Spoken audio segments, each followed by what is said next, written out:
Welcome to another episode of Solutions 360 Clear Talk. Today with me is Andrew Ashbury, business systems consultant. Hey, Andrew. Hey, Brad. So today we've been asked to talk about when to throttle up and when to throttle down. So mastering the ebbs and flows of the integration industry. And I want to talk specifically about labor because that's where you and I tend to deal with is a lot of operations, all that stuff. Yeah, we spent a ton of time there. Yep. Exactly. So I think the short answer is the best time to know when to throttle up or throttle down is before you actually have to. So it's learning how to lean in.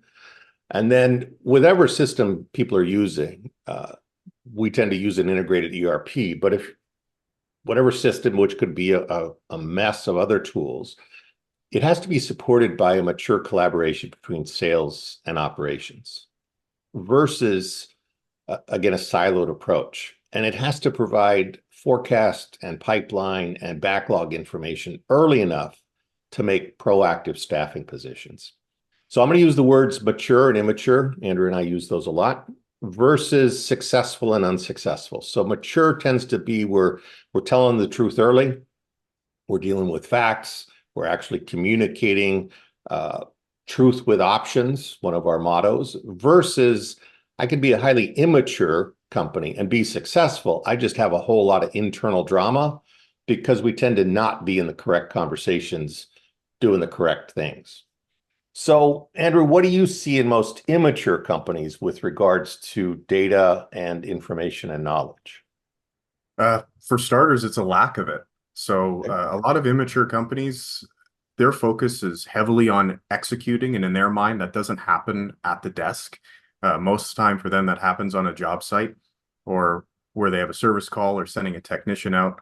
But in all honesty, a lot of the work that they create for themselves comes down to the fact that they've got nowhere to put the information that they need.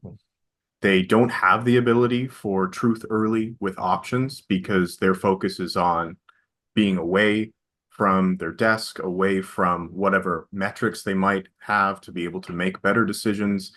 And a lot of them honestly brush that type of work to the side. So that tends to be where they fall out.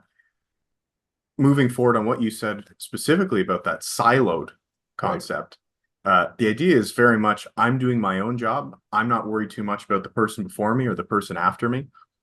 Trying to think of this as an entire organism, starting with sales, even as early as that. You're not just trying to close the deal. Of course, that's very important. Getting sales in the door is a necessity, but you're thinking about where that deal goes next. So who's going to execute on it? When can you execute on it? How are you going to pay for it? How is that going to be paid for? Et cetera, et cetera. Fully agree. And I think that again, that siloed approach, sales does their pipeline. So let's think about like the key conversations that have to occur. I got to have a pipeline. Yep. I got to have a forecast. And not just from a revenue perspective, but again, from a labor perspective, because that's where companies get in trouble is I don't have enough people or I have too many people. And I typically am reacting like you said, because I'm out in the field. Yep. So the goal is I've got to have that labor forecast, that anticipated effort, not just revenue. PMs have to schedule their project, no matter what tool they're using. What does that future look like from a project perspective? And what labor am I using at what points in time, both on a per project level, but also across, we'll call the portfolio of projects. So do I have enough types of labor? And then when am I using them? And then understanding from an operations perspective, what is our backlog? Is it 1,000 hours a month? Is it 2,000 hours a month? Is it 10,000 hours over the summer and we only have 5,000 hours of people? And what's our utilization rate? How quickly will we burn through that backlog? And then finance has to understand what's our fixed cost, what's our variable cost. In the end, labor is a fixed cost. What we want to start doing is mapping down to the lowest denominator from our fixed costs perspective, and then hire in subs to kind of raise the bar there. Yeah, I couldn't agree more. I think a big aspect of this you could boil it down to is really just the old adage, measure twice, cut once. We talk to a lot of our customers about front loading, building out a good plan for their projects. We know that every project varies. It's not the simplest thing in the world. As you always say, a project is fiction. So we just want to make sure that when we plan to as close to realistic as possible, but giving room for variance. So in doing that, being able to make decisions or understand what could happen down the road, that comes down to how much effort you put into planning in the first place, how you structure your organization, how you execute, and how that gets paid for. And to me, that all starts again with putting the information in. You have to have it somewhere. It has to be visible. And as you said, people are often too busy in the field. And then when we say plan, we probably mean it very differently than other people. I ask people all the time, show me your schedule, and they show me their resource calendar for the next week. And I'm like, no, I want to know your 6 months schedule. And I want to understand not only on a per project basis, but what's operations as a total. And again, I think that's that holistic view where everybody has to play together.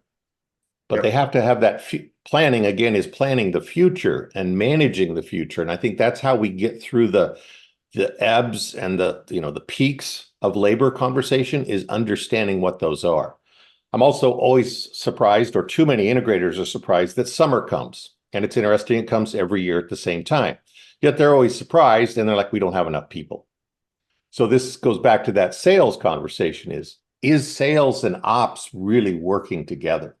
I like the sales forecast to be inside of operations, and the operations capacity and backlog being actually living inside of sales, because that's the goal, is to meld capability and capacity with the throughput and the backlog.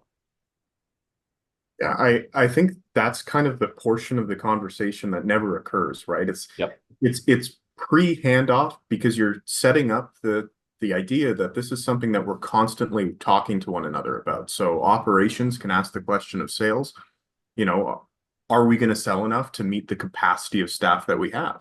That should be a question that should be answered very easily. We should know that the staff that we've got, that we're paying for, have enough work to do, and therefore can fulfill demand and create the backlog that we need to keep the company moving forward. Conversely, sales should be able to say, can we speed up or slow down? Because the other direction is just as much of a risk. If we sell more than we have the capacity to perform, we're building out costs, like you said, maybe in summertime, where we're just surprised that we have to go and pay a whole bunch of subcontractors to fulfill our work, or tons of projects get pushed or delayed, which we know is time is money. Right. So, and when I push projects, they tend to go into overtime, and I tend to irritate customers. Yeah. I think it's that concerted effort between, at a minimum, sales, operations, and finance. So I would start with the key conversation to understand the ebbs and the troughs and all that, is executive management has to manage the company, and they have to manage it holistically, and it has to be a regular cadence, beginning a month. This is what we're showing cross-functionally, because sales is serving operations. Operations is serving sales by completing projects on time with quality. Yeah, I think going down to the very ground level as well, because the executives, it's really a top-down decision that's going to trickle to the bottom. But what happens at the bottom is going to be all of the work that allows the executives to make those decisions. So a lot of the pushback that you and I constantly get, Brad, or concern before they actually go ahead and try it, is, if I spend more time at my computer, how can I successfully complete this project? Right. Well, our response is, if you're a project manager, your job is to manage the project. That means understanding the timeline, having contingencies for that timeline, and controlling cost. You say it all the time. Yep. So I think that's what a lot of our companies that we work with need to better understand, is that a project manager's job is controlling cost. It's the executives and sales that deliver on price and revenue. Yep. I think within that, key is that conversation of, most companies don't get in trouble because of single projects. They get in trouble with too many projects or not enough. In our boat, we use the metaphor of boats and fleets. Nobody's managing the fleet because we're sitting there fixated on the boats. Right. So I think for the conversation today, I think we hit enough about the labor. Hopefully we've leaned in and given people some insight into key collaboration, some key reports, key data. Again, tool agnostic, you got to have this. Yeah. And you got to use it in a coordinated fashion, synced into a regular cadence, held accountable by executive management. For more information on this topic and others similar to it, please visit the Solutions 360 website, solutions360.com. We've got a plethora of information there and are excited to have you see it. Thanks very much for listening in today. Appreciate it. Thanks, Andrew. Bye.